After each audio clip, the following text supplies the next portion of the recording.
1985년 10월 25일 전라남도 목포에서 태어난 박나래는 단순하지만 불완전한 가정에서 자랐습니다.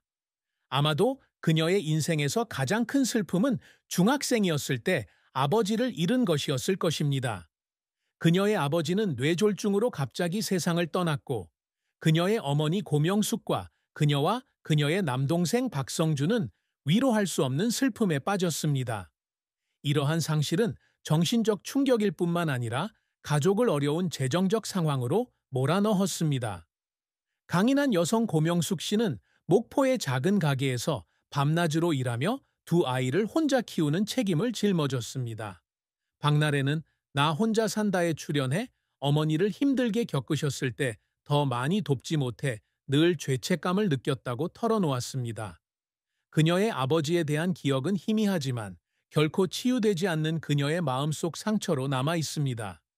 박나래는 자라면서 외모에 대한 압박과 사회적 편견 속에서 자라면서 이러한 슬픔은 더욱 깊어졌습니다. 148cm의 적당한 키와 한국 연예계의 미의 기준에 맞지 않는 외모로 인해 그녀는 종종 자신의 능력에 대한 비난과 의심에 직면합니다.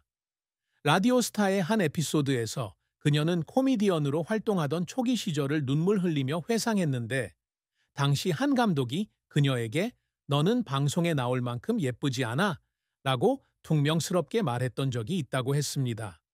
그 말은 마치 찌르는 듯한 것이었고 그녀는 여러 번이나 탈의실에서 소리 없이 울었고 자신이 정말 이 세상에 속한 사람인지 의아해했습니다.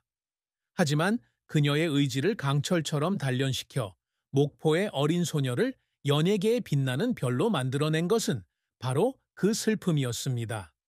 박나래의 삶에서 슬픔의 또 다른 측면은 명성에 대한 압박이다. 그녀는 한국에서 가장 사랑받는 여성 코미디언 중 한 명이 된 후 대중의 엄청난 기대와 끊임없는 감시에 직면했습니다.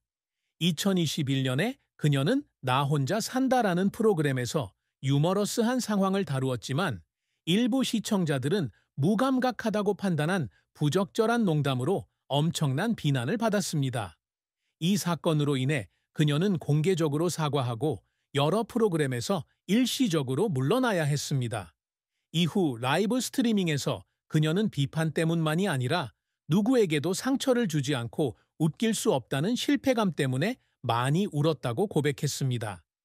이러한 슬픔은 일시적이기는 했지만 그녀에게 예술가의 책임에 대한 심오한 교훈을 안겨주었습니다. 박나래의 커리어 여정은 인내와 재능, 그리고 역경을 극복하는 능력에 대한 긴 이야기입니다. 그녀는 안양예술고등학교에 재학하면서 예술에 대한 꿈을 시작했고 그곳에서 코미디와 연기에 대한 열정을 키웠습니다.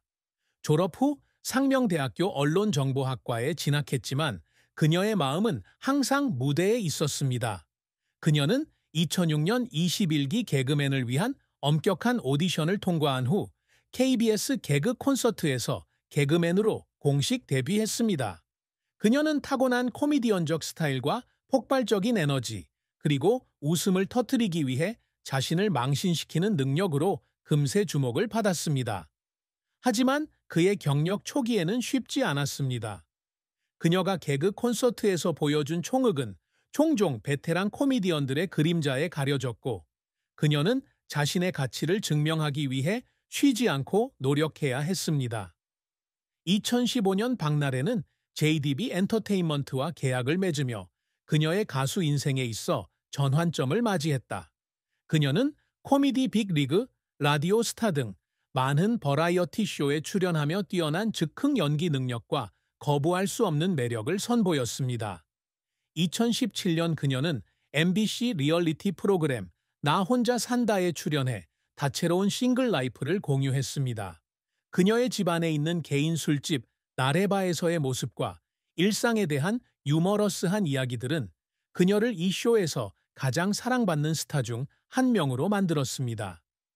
2018년 그녀는 올해의 코미디언 2위에 올랐는데 이는 남성이 주도하는 코미디 업계에서 여성 아티스트에게는 큰 업적이었습니다.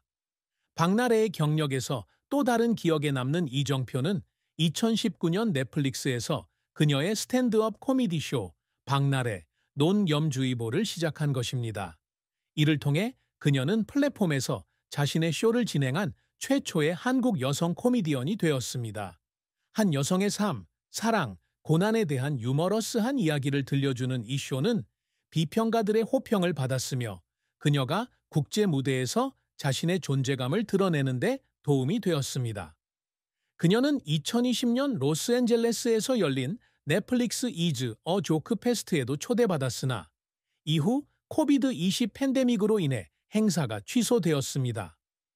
2019년에는 김성주, 조정식과 함께 SBS 연예대상의 공동 진행을 맡아 실력 있는 A씨로서의 입지를 굳건히 했습니다. 하지만 박나래의 인생은 실패와 어려움 없이 흘러간 것은 아니었다. 초창기에는 연출가가 그녀가 충분히 뛰어나지 않다고 생각해서 여러 개그 콘서트 스킷에서 제외되기도 했습니다. 그런 거절에 그녀는 연습실에서 여러 번 울기도 했지만 그녀는 계속해서 연습하고 대본을 쓰고 새로운 역할을 시도했습니다. 2016년 처음 DJ 활동을 시작했을 당시 박명수 등 유명 DJ들과 비교했을 때 비전문적이라는 비판을 많이 받았다. 그럼에도 불구하고 그녀는 계속해서 배우고 소규모 DJ 이벤트를 조직했으며 음악에 대한 열정을 그녀의 경력에 없어서는 안 될 부분으로 만들었습니다. 또 다른 큰 과제는 엔터테인먼트 산업의 경쟁입니다. 여성 코미디언으로서 박나래는 여성은 남성만큼 재미있을 수 없다는 고정관념에 직면해 있다. 그녀는 한때 라디오스타에 출연해 남성 아티스트의 백그라운드로만 그녀를 초대하는 쇼가 있었고 인정받기 위해 2배나 열심히 일해야 했다고 말했습니다. 대본을 쓰느라 잠 못 이룬 밤, 대사를 완벽하게 하기 위해 연습한 시간, 관객으로부터 압박을 받았던 시간들은 그녀를 여러 번 울게 했습니다. 하지만 그녀가 도전을 두려워하지 않고 항상 자신을 새롭게 할 준비가 되어 있는 강력한 이미지를 구축하는 데 도움이 된 것은 바로 그러한 어려움 덕분이었습니다. 2024년 JDB 엔터테인먼트와의 계약이 종료되자 박나래는 독립을 결정하며 가수로서 새로운 커리어를 시작했다. 그녀는 KBS의 내 집은 어디인가와 스탠드업 등의 쇼에 계속 출연하고 있으며 두 번째 책 출간과 스탠드업 코미디 공연 등 개인 프로젝트도 진행하고 있습니다. 그녀의 경력은 항상 순탄했던 것은 아니지만 이는 그녀의 재능과 끊임없는 열정을 증명합니다. 박나래는 유명한 코미디언 그 이상이다. 그녀는 항상 자신뿐만 아니라 코미디 산업과 지역 사회를 위해 더 높은 기준을 설정했습니다. 그녀의 가장 큰 업적 중 하나는 한국 연예계에서 여성 코미디언에 대한 고정관념을 깨뜨린 것입니다. 유재석, 강호동 등 남성 코미디언이 주류를 이루는 시대에 박나래는 여성도 웃음을 선사하고 큰 쇼를 이끌 수 있다는 것을 증명하고 싶어 합니다. 그녀는 나 혼자 산다, 라디오 스타, 글래머 워닝 등을 통해 사람들을 웃게 했을 뿐만 아니라 수백만 명의 젊은 여성들에게 자신의 열정을 추구하도록 영감을 주었습니다.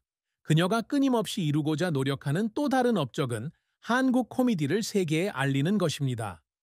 글래머 워닝의 성공 이후 그녀는 미국, 일본, 유럽 등 해외에서 스탠드업 코미디 쇼를 개최하기로 마음먹었습니다.